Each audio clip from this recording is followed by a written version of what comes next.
Hello, Cowboys Nation. Welcome to another video. And without further ado, let's get to another round of news from America's team. Cowboys All-Pro duo makes NFL Christmas Day history.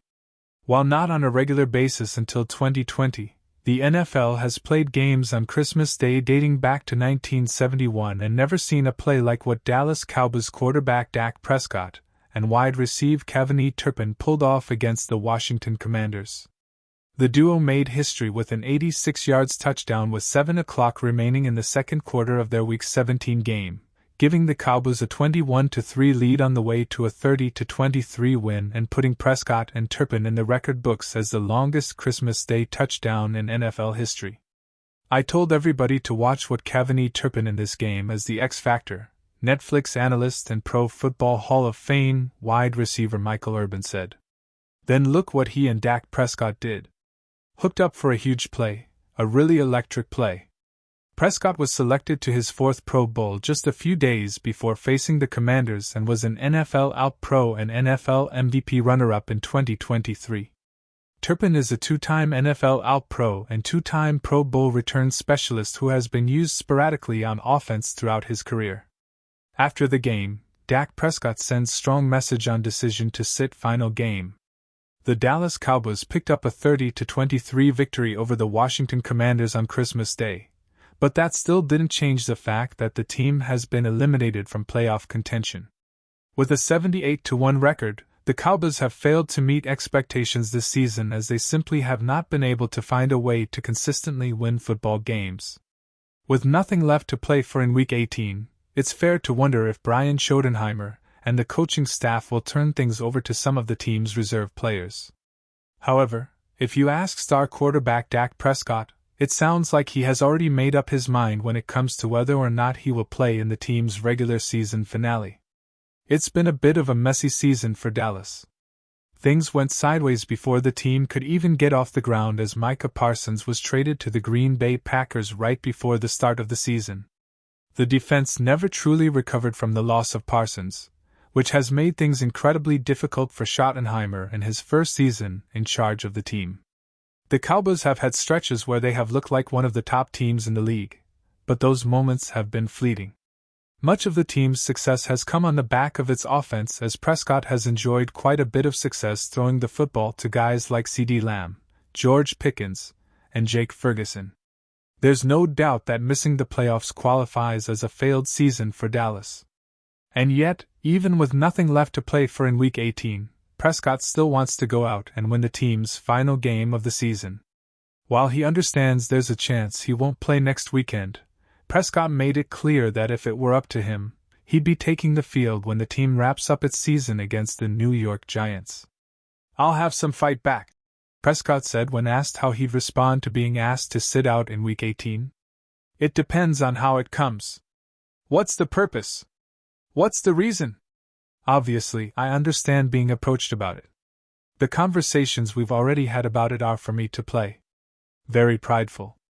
A lot of pride in that. I want to go out there and I want to win. I want to play." The case to sit Prescott for the final game of the regular season isn't too hard to map out. Not only would the team avoid the possibility of him suffering a serious injury, but it would also get a look at his backup, Joe Milton III, to see what he's capable of. Last year, Milton starred for the New England Patriots in their regular season finale, leading them to a victory over the Buffalo Bills that actually resulted in them missing out on the number 1 overall pick in the 2025 NFL Draft. Prescott is going to push to play, though, and carving up a porous Giants defense could give the offense some positive momentum to carry into the off-season. Not much has gone right for Dallas this season, but giving Prescott and the rest of the starters a chance to finish the season on its own terms may be the best option for team morale.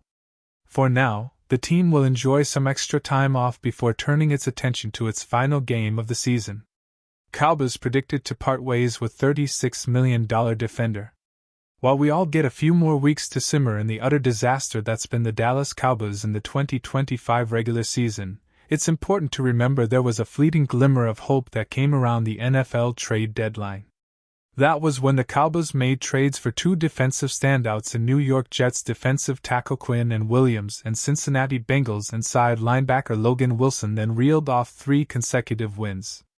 That stretch included consecutive wins over the two teams who played in the last Super Bowl with the Philadelphia Eagles and Kansas City Chiefs.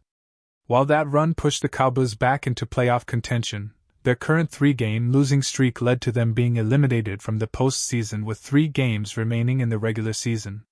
Williams went on to earn Pro Bowl honors and will be part of the Cowboys' long-term plans. Wilson, on the other hand, may be playing his last few games in a Cowboys uniform. The Cowboys are in financial dire straits unlike any NFL team right now, as they're projected to be $36.7 million over the salary cap in 2026. That means a major bloodletting is on the way in terms of the roster, with Spotra's Michael Jannetty singling Wilson out as a likely candidate to be released.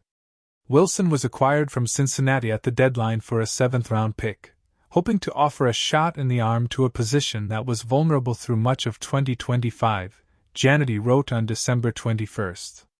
While the 2 years, $13.7 million remaining on the contract isn't terribly daunting, Dallas likely opts for the early March cap space and attempts to rebuild the off-ball linebacker position from the ground up this spring. Releasing Wilson frees up $6.5 million of space. For some reason, the Cowboys traded for Wilson and chose not to play him over Kenneth Murray, with Wilson making just 1 start in the 6 games since he was acquired in the trade.